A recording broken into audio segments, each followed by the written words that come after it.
think that I am helpful in being able to help people solve problems or just help give them feedback on what they're doing. And they can also help me within the very same process.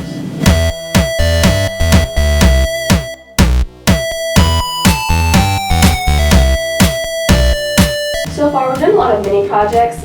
I think a pretty major one is test boards that we gave to the programming team that they can work on. We've been just making model test boards that we can use to test like the programming capabilities and other capabilities of the bot.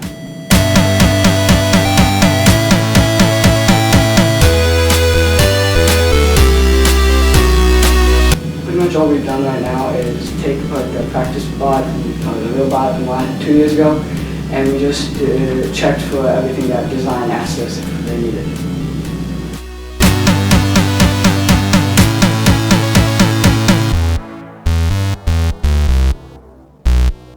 This year, I want to have a robot that could work well with our at-home challenges.